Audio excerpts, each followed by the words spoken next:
Can you hear me? I can hear you. Yeah, you're on my stream. You're on Hey. stream, right? Yeah, I'm on stream. Assalamu alaikum. Alaikum Did you salam, bro. see What's the two? poppin'? Good. Did you see what happened?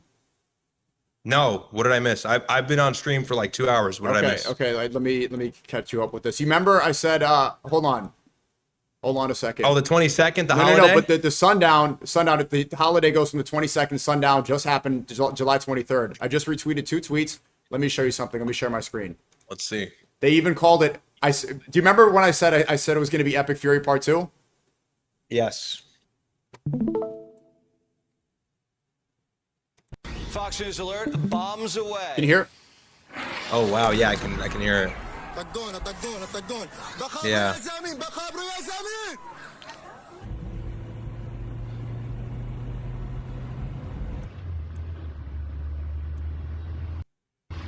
Central Command delivering devastating blows against Iran. Targets include missile and drone facilities, coastal surveillance sites, and air defense. B-1 bombers tore into the mullahs for the first time since the ceasefire. The long-range jets packed with 2,000-pound bombs flying at the speed of sound. Our electronic warfare aircraft also headed into theater, deployed out of Maine. They're stopping over in the UK. Now, it jams enemy communications, radars, and navigation. And they're only in the fight when it's a real one. Once Iran caught wind, they threatened to bomb the British base. Good luck. Our F-16 Wild Weasels are back in action. Their motto, first in, last out. You fly into enemy territory, detect radars, destroy them, and clear the battle space for everybody else. Trump wants revenge. Karachi, their foreign minister, who the other day say or something about their policies, an eye for an eye. The president's policy is a head for an eye. I mean, honestly, that's what it's going to be. I mean, they will pay a very heavy price. Marco says the mullahs are on their knees and begging anybody with a pulse to bail them out. I hope that they'll stop. They shouldn't really do that. They got suckered into this by the Iranians. You know, the Houthis largely were smart and stayed out of all this throughout the conflict, but they now apparently have gotten themselves suckered into this, going after Saudi Arabia and their ships. And by the way, that's, you know, I was reading reports of... I know the phrasing is so homoerotic. It's like, I don't want an eye for an eye. Like, I want head for an eye. I want to is sucker such it in cope. and get head for an eye. It's such cope. It's unbelievable. few hours It's ago that unbelievable. there was actually a Saudi fuel ship that's flagged Chinese. It's a Chinese ship. Are they going to blow up the Chinese ship? And this becomes a problem for China. This will become a problem for the whole world. This could open up a second front. The Houthis claim they're blockading the Red Sea, but they're not. They did clip some tankers. One of them, a Saudi ship, now leaking oil into the water. This could snarl commerce. Not some. Today, They've oil bombed closed several. over $100 a barrel. The commander-in-chief says if Iran or its proxies hit a ship, repair costs are coming out of their pocket. All their frozen cash we're holding, we'll just wire it to the ship company to plug the holes. Trump's considering a massive attack against Iran, bigger than Epic Fury. Yeah, no. And actually, look, I'm reading right now to Bricks News. It says, this is from the Wall Street Journal. Can you share? Trump has lost faith in diplomacy and is in revenge mode against Iran. Yeah, I can share it for Can you share the screen? Sure. So this is from the Wall Street Journal. This is literally 9 minutes ago.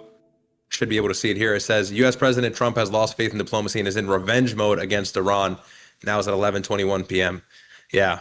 Did I call it? You said the 22nd, right? No, was 22nd, yesterday the holiday goes from 22nd. I just tweeted it. 22nd. I tweeted 5 days ago. It ends sundown the 23rd. This is Tisha B'Av. It started at sundown 22nd and sundown today. This report happened 1 hour ago. Isha was when 9:52. The timing was literally spot. You were right on. Yeah, you and were I right. said it was going to be right. Epic Fury Part 2. This is like, and now Major Revenge. This is the pretext to start a ground troop invasion. Yeah, and I was just talking about that. So we actually reacted to some of those clips of the bombing. I didn't know it was thousands of pounds, and I didn't know that Trump was this aggressive. 2,000 Yeah, pounds. because what I was expecting was like the crazy aggressive military operation, then the pullback that we always see, and then Trump always hits the taco, like he chickens out, and then we kind of go back to the peace talking deal, and we go back to diplomacy and the table. But now it's full-scale war again. We're going to go back into a similar situation that we saw in March. And you told me, I think in May, and you said it another time last month in June, you said, and you told me when I was with you, actually, when we were on stream, you said July 22nd or July 23rd during that holiday phase. Yep. It they just would ended. go back into the all-out holiday's war. over. So, the holiday specifically, yeah. the commemoration of the destruction of the first and second temple. Ben Gvir, he storms Jerusalem, storms Al-Aqsa Mosque with 1,300 troops today. And here we go. They got their Goyim American slaves to do this and get right back into epic fury on that holiday. I told you they couldn't resist.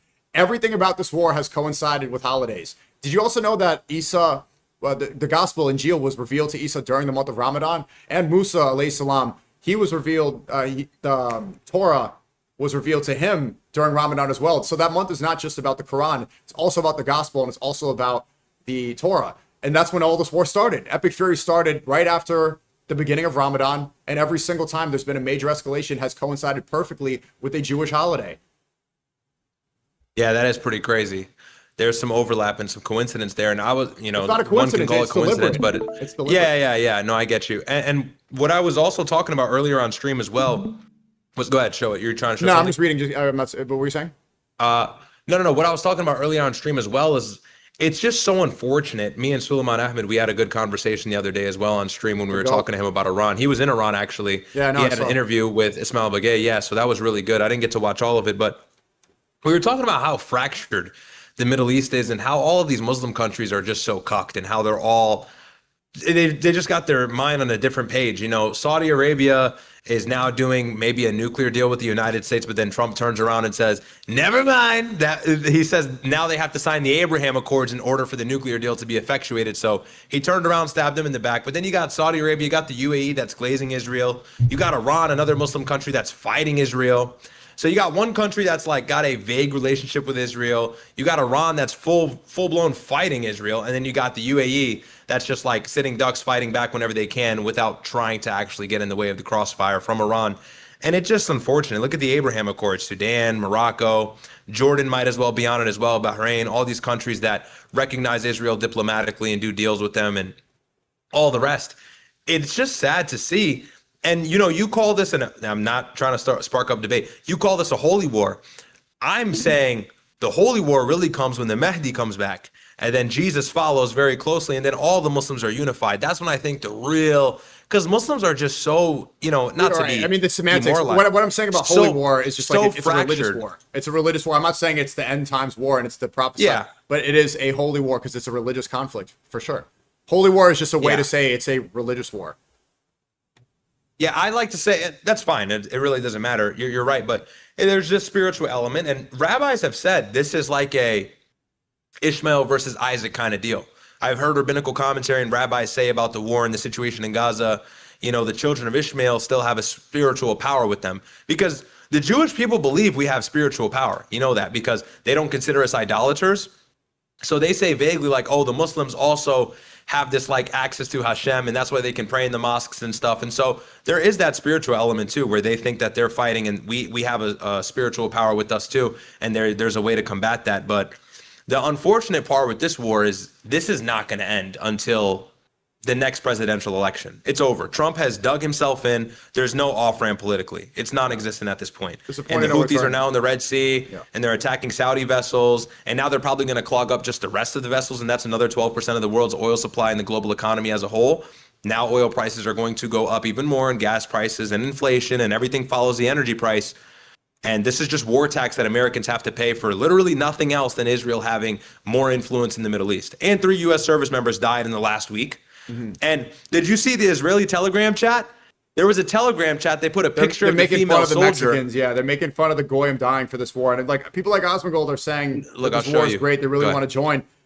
You see Smotrich saying, the finance minister in Israel saying they don't want to send any troops. They're not going to join the Iran war. Just going to let America do it. Right? We're only in this war to defend Israel. They're not even going to help us out. Dude, look at this. You should take a look at my screen. It says here, alleged, hilarious.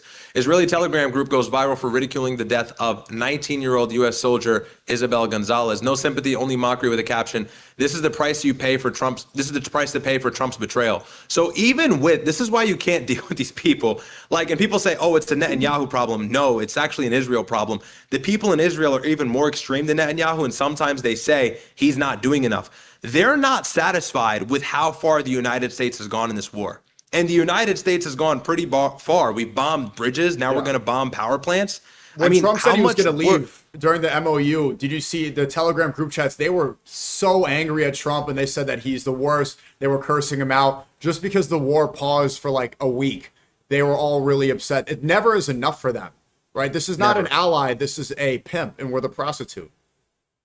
It's so funny you say that, because did you see the clip of Benjamin Netanyahu talking to a CIA agent, and he asked him what was the biggest threat to the United States from a security standpoint, like national security risk? And the guy said Israel way more than Islam. He said he had Islam at like 5% and Israel at the majority.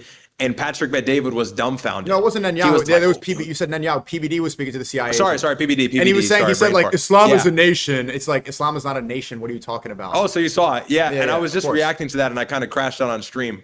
Yeah, but it's just unbelievable. That's your guy. Wait, that's your guy though. That's the right wing. That's the right. Very funny. I'll get to that. He was presented with like 5 minutes of perfectly put points that you cannot argue with in regards to how Israel has a death choke on the United States politically, whatever. And literally all he said to that was, okay, but Islam, IRGC. But it's like Muslims, he's just spewing shit out. Like, it's like he's an AI script. It's just like, okay, IRGC, okay, but the proxy network. Like, there was literally no coherent response. He didn't deal with anything the alleged ex-CIA agent said. All he said was, okay, but the Muslims. And it really is a test to show, like, people who constantly take Islam and put it in the way of Zionism truly are trying to divert. And like Patrick Bet-David is just horrible because he doesn't even take a moment. That's all the right wing. He doesn't Alex take Jones does it. No, he's particularly they all worse do because it. he doesn't Ryad, even acknowledge Israel. Look at what look at what Pablo Fuentesberg just tweeted too. He just tweeted any anti-Muslim rhetoric, all it does is serve the interests of greater Israel. Alex Jones is on my stream saying he's declaring a war, even though he knew what happened in 9/11. Look at Pablo, they're saying the same thing. The right wing has no sort of consistent values when it comes to conservatism. They don't care about conservative values. They want to bomb the rest of the world. They accept Lindsey Graham as a conservative. He's literally a gay pedophile who's now burning in hell. He has nothing conservative at all. He spent more time in Tel Aviv than he did at his own home state. He just wanted to destroy the entire world. The right wing is just meant to bomb people. It has nothing to do with American values, nothing to do with conservatism, nothing to do with the people here and the citizens. It's a party that's just used for the endless war machine. These people are not allies because they use the rhetoric against Muslims to justify their endless wars that never stop. The same propaganda around the world is that they need to destroy communism if they become independent of the central bank system, and they need to kill the radical Muslim terrorists if they need to kill a country in the Middle East. Over and over and over again. And it's the right-wingers that do it. Yeah, but I think and we're going to do this again, that's fine, it's a good discussion. I think there is conflation there, though, because a lot of people on the right wing were upset when Lindsey Graham died. Tucker said, fuck this guy. Anna Kasparian's not even right wing. But everybody who was against Israel said, why are you doing this? Why do I have to agree with everything you... No, why? Why are you doing that? Because Tucker said he's not allied with the Republican Party anymore. I'm saying the right wing with the Republican Party. The GOP. The GOP is the war machine. But the problem that I have in particular with Patrick Bet-David, and you were saying like, oh, this is the right wing. I think you're grouping it all into something else, and it's different. The right wing has different factions. Obviously, no one in the right wing is walking around saying, I love Islam. We know that. I've already said this millions of times when we had our last debate. But the biggest thing that I point out, and the biggest caveat to distinguish whether somebody is legitimate or not, is if they actually recognize how much of a national security threat Israel is and how much they undermine us and how much of an adversary they actually are. Patrick Bet-David can't even do that to the smallest percentage. Not even the smallest amount has he ever done that. He may have somebody on the show who has Israel talking points or anti-Israel talking points, but he counter signals it every time he says, okay, by Islam, I think I'm a numbers guy, Islam. So what I'm saying is he's the worst of it. Alex Jones is bad too in your debate. All he did was talk about Islam and the imams, and there's like no imams calling for Sharia law. But I think there's other people that recognize, okay, Islam is not actually the greatest threat to American sovereignty, but those same people do attack Islam theologically. But I think you have to be very careful with trying to bring them all into one bubble because that's not the case, and I've told you that several times. So you can look directly at the camera, but I've told you several times there are people on the right who don't scapegoat Islam for every problem in the West. And I've categorically listed them several times. Okay. Elon Musk just wanted a podcast. Wait, let me ask you a question, though. Are you right wing or left wing?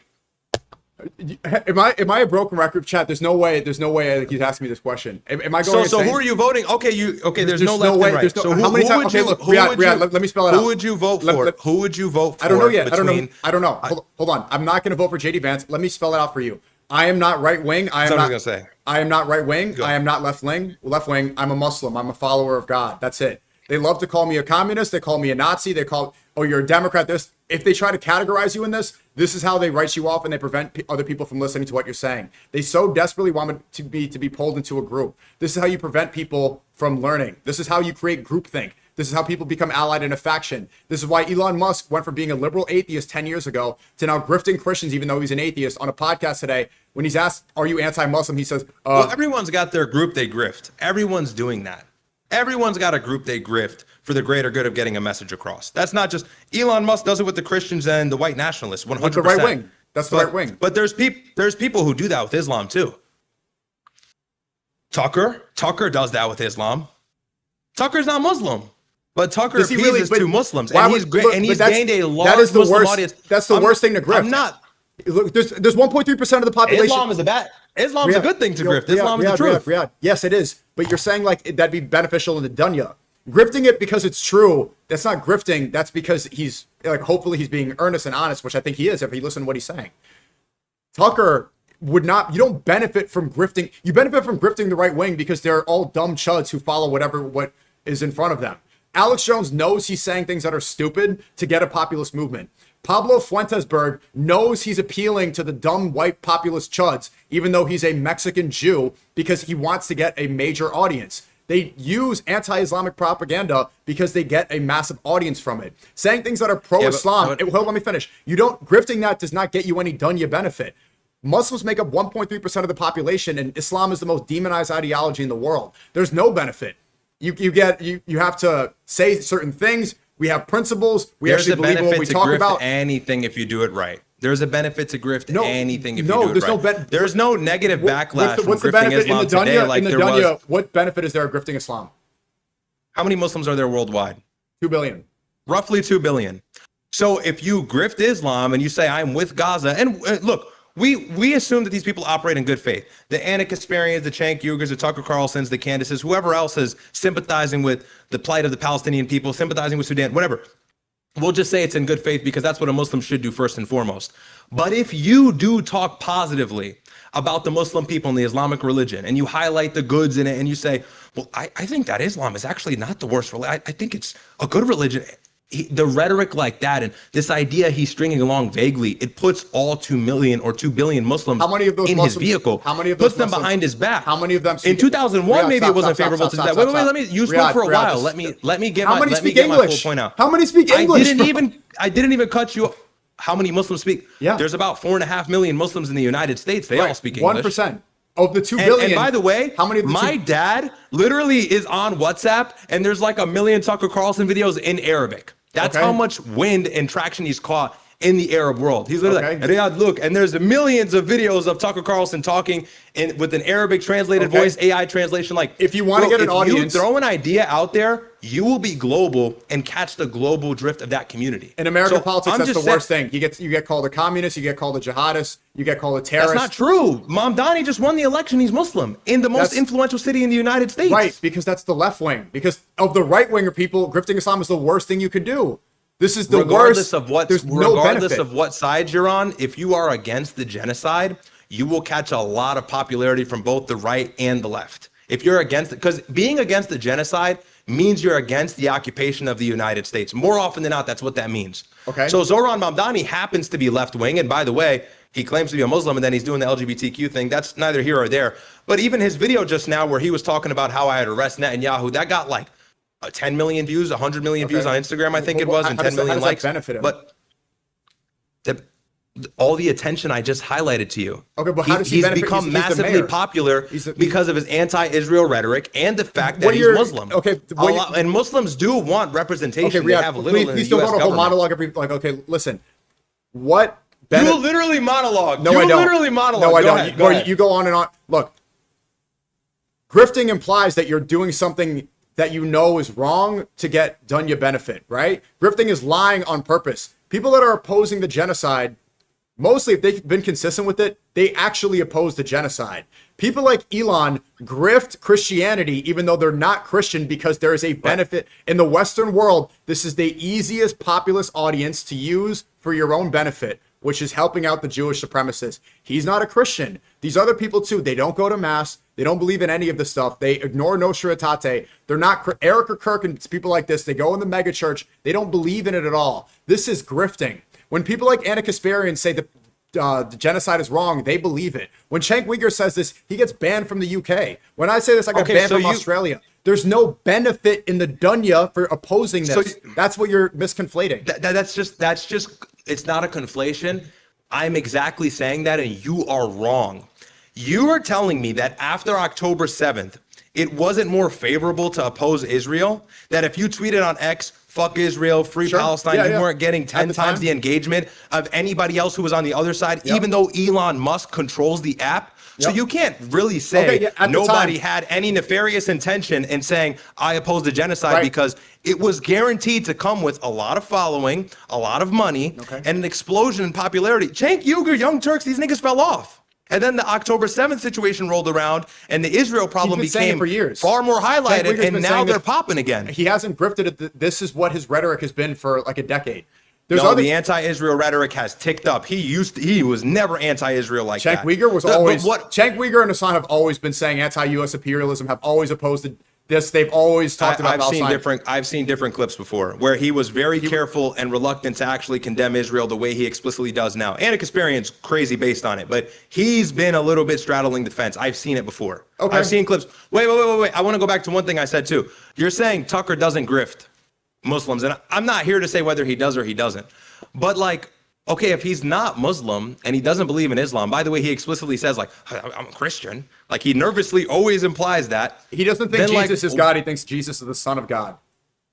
Then he's not a Christian. Well, I mean, they all disagree. Bro. I don't know if that's his belief, but that's a necessary belief to be Christian. Well, what you're saying to deny the divinity of Christ. But go ahead. Yeah, this is what he says. He says Jesus is the Son of God. I listened to his podcast and the words. I think he's coming around, but he also knows that admitting it straight up is going to be completely detrimental, because if he embraced Islam, which I think he actually believes is the truth, he would no longer have the major platform he has, because but deal with what I said though. I'm telling you, you could have grifted the October 7th and the Gaza genocide and got a lot of attention from it and not done it in good faith. It was popular to do it. Yes, I know.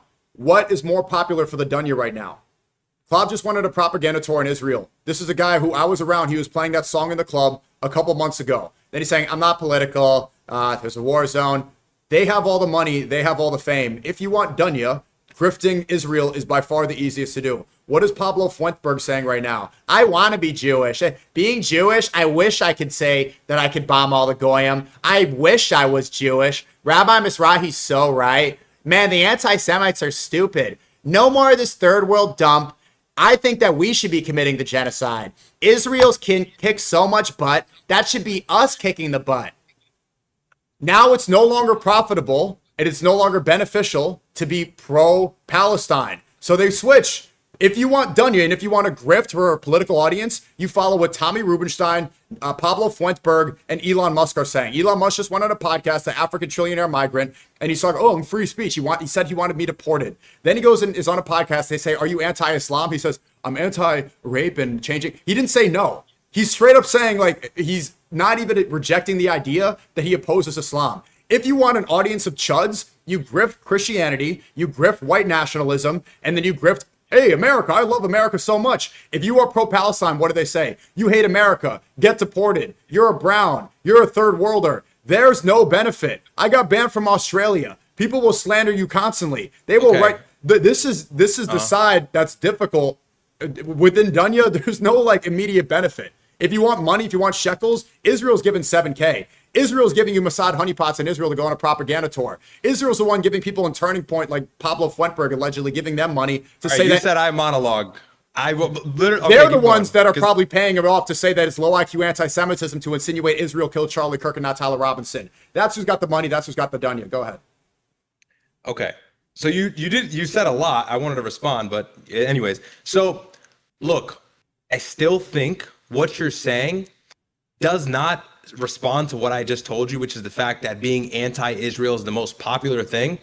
Now, I think within being anti-Israel, you have different groups. You have somebody like you have somebody like Fuentes, you have somebody like No. I He's guess not, Alex he's Jones pro-Israel vaguely. now. He's not anti-Israel anymore, bro. Wallahi, he's not. He says straight up, like, Israel has... Don't say wallahi. He's definitely Wallahi, anti-Israel. he's not. He said yesterday... Nico, No, let me I respond. know- Wallahi. I know- You want to hear why? I didn't get the talk. Because Let you're me- wrong. Let me say something Because really- he's not anti-Israel, bro. He said yesterday on stream, Netanyahu, look who they got. They got Laura Loomer. They got the Trumps. They got the... I want to join them. Who's anti-Israel? No, Stu I Peters, get the it. alcoholic? Yeah. He is pro-Israel, bro. Okay. I think that's a little tongue-in-cheek. I don't think he's actually pro-Israel. There's truth in every And joke. I think a lot of the guys who are pushing the anti-Islam stuff, you're conflating that with being pro-Israel. Everything anti-Islam They're is just pro-Israel. anti-Islam. Everything anti-Islam is pro-Israel. Everything. No, the two are not mutually exclusive. They are 100%. They- That's the number one No, propaganda they're they not. use to They're justify not. the war. That's just not true. That's just simply not true. Explain to me how it's impossible for both of those things to exist at the same time, where somebody doesn't like Islam but also doesn't like Israel. Explain to me how those can't both exist at the same time. Even for the people that don't know what they're doing, and I don't know who you're talking about. Because it's subversion, is what you're going to say, effectively, Yeah, correct? I mean, they take deals and they have a script, and that's the number one propaganda they use. So, I mean, you can assume that people are anti-Islam but also not pro-Israel, but I don't know who that is. What is there? Name one person who's anti-Islam but also is actually opposed to Israel. I mean, I don't want to keep bringing him up, but I know this is like somebody that's continuously attacked you, but I think it's him. I think he's one of them. Okay. I think he's one of them. Come back I to think this- he definitely hates Islam, but I also think he definitely hates Israel, and I think it's not impossible to believe both of those things. Come back now, to I know this he's in a month. attacked you personally. Who? Come back to this in a month, and you're going to see it's going to clearly. I mean, Yeah. like, if he's anti-Israel, then he wouldn't be running cover and saying that Tyler Robinson killed Charlie Kirk, bro. Like, then he But wouldn't I wanna he wouldn't say respond- Epstein had Yeah. aura. He wouldn't say that he hates all women except for Erica Kirk. Like, this is clearly somebody who's picked a side. No, I don't think he. I don't know his positions on the assassination completely. I don't know if it's that he likes Erica Kirk. Look, regardless, I'm just trying to say, regardless of all of that, I'm trying to say I know he's anti-Israel and I know he's also anti-Islam. I just think that those two things can exist. I don't think there's an issue with that. I think it's pretty plausible. But I want to deal with everything you just told me. So you're saying that on the right wing, you've got nothing except complete anti-Islam rhetoric, and that's the only thing that will earn you favorability or popularity today, right now, if you're on X, if you're on social media. Pretty much, Is yeah. that what you're really telling me? Pretty much, yeah. Because the biggest commentators don't have those talking points. We had this debate before. Candace bro. Owens doesn't have that. We had- You went in the same direction. No, and you still haven't responded. Bro, we had this If the conversation. biggest people, let me finish a point. You finish your points. I have not interrupted you. If the biggest people who are on the right, he left the GOP, he's still right wing, or vaguely right wing, or even centrist, they have tons of influence. At the end of the day, right and left doesn't even matter right now. You're talking about anti-Islam being the biggest scapegoat and anti-Islam being the biggest catalyst for popularity. That's just not, it's not 2003. That's not true. That's completely not true. Maybe in the United Kingdom, Tabi Rubenstein, sure, that's true. Here in the US, that's like not true whatsoever. I don't understand why you're conflating the two. Now, are there two different situations where they try to take advantage of both? Yes, but I think there's tons of people like Tucker, like Candace and others who don't shit on Islam all the day and shit on Israel all the time, all day, every day. And they're the most popular people in American politics right now, the most political voices. So what would your response be to that? They 'Cause have I've abandoned the gotten it. idea. Marjorie Taylor Greene says it too. It's not about right and left. It's about right and wrong. The partisan issue, keeping people trapped in a left-right paradigm, is how we stay controlled. I'm not trapped in a left-right paradigm. I'm not saying I'm not. I'm literally. You are propagating it, and I'm saying people like Candace and Tucker. We had this conversation before. Will tell you that having allegiance to these parties is not the real issue. What we need to realize now is that it's people on the side of truth and the people on the side of falsehood.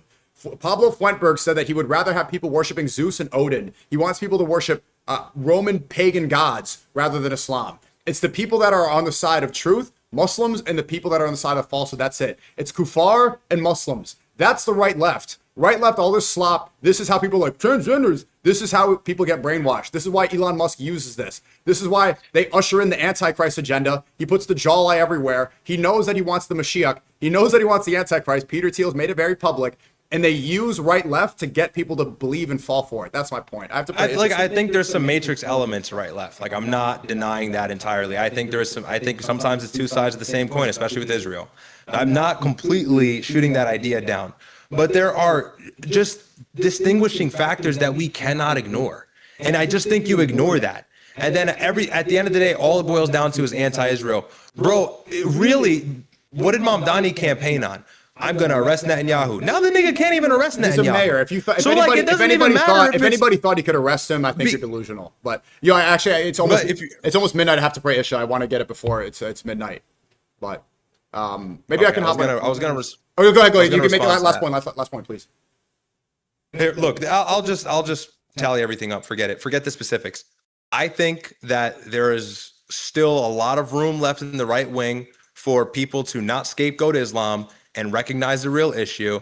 And we can deal with those ideas separately, but they're not mutually exclusive, and you're yet to prove that to me. And I think sometimes the issues that you're having, the people that are attacking you, wrongly, by the way, the people that are attacking you, you conflate that with, oh, these people are just attacking Islam as a whole, and these people are also pro-Israel, and so they're completely our enemy. And what I'm saying is, no, there's still people from that side that are anti-Israel and have useful voices, and they've done a lot in the last few years. And I'm not even talking about Nick Fuentes, but others as well. And there's people on the right wing that I'm highlighting that are anti-Israel and not anti-Islam, and you just completely ignore it. And to me, it seems like you're left wing, and that's fine, but I would just rather you say it than say I'm not right or left. To me, it seems like you're left wing. So I agree to disagree, but that's just what it seems like you've taken the stance on. Okay. And it seems like you're trying to not admit that and just say I'm in the middle. Okay. That's what I'm gathering. I'm left wing. Okay.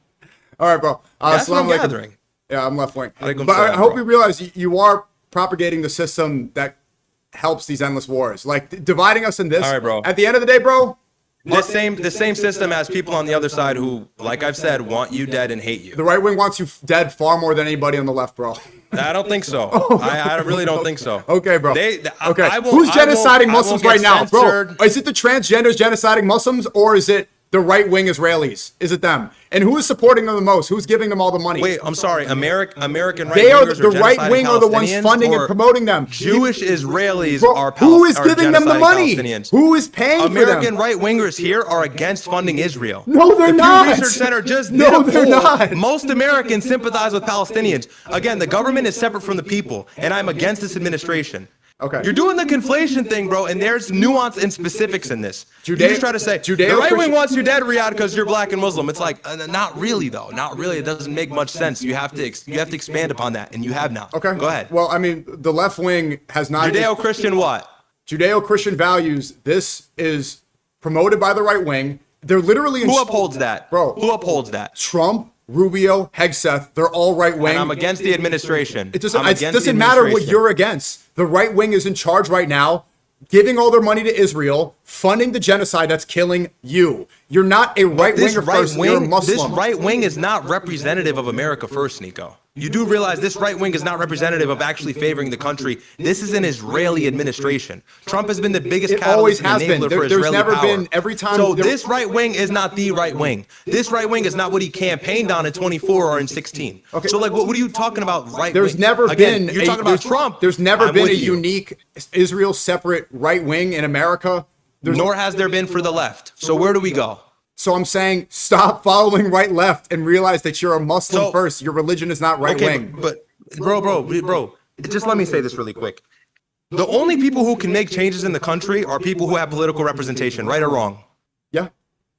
Okay, so that necessitates they either have to be on the right or the left, right or wrong. We have to deal with that. What's been great is that Mamdani, for example, is causing all this disruption in the left. And now the Democrats are mad that they're radicalizing the left and pulling them away from that paradigm. They're upset and they're thinking they're going way too far. They're not. They're actually capitulating. They're actually capitulating because they know they'll lose favorability if they don't adopt the DSA and they're very upset that they have to. And so right now it's being pulled away. The right-left paradigm does not exist the same way anymore. People like Mamdani have nothing in common with the Democrats who also support these endless wars. Let go of this right-left matrix reality. You're completely right. You're completely right. I thought it was left. I'm not even trying. I thought it was liberal. Look, I'm not even trying to. I don't even want to argue this because I think there's some truth to what you're saying, but you're making it way too vague and like gray area, and it's not. Yeah, Mamdani's not as left as these mainstream Democrats that we've seen in the last 20 years. He's even further to the left. If somebody's far right, he's far left. He is a socialist. Right, but okay, so he believes in abolishing Hitler ICE was a and socialist. open borders, Hitler was a abolishing socialist. ICE and open borders and giving mass amnesty to immigrants.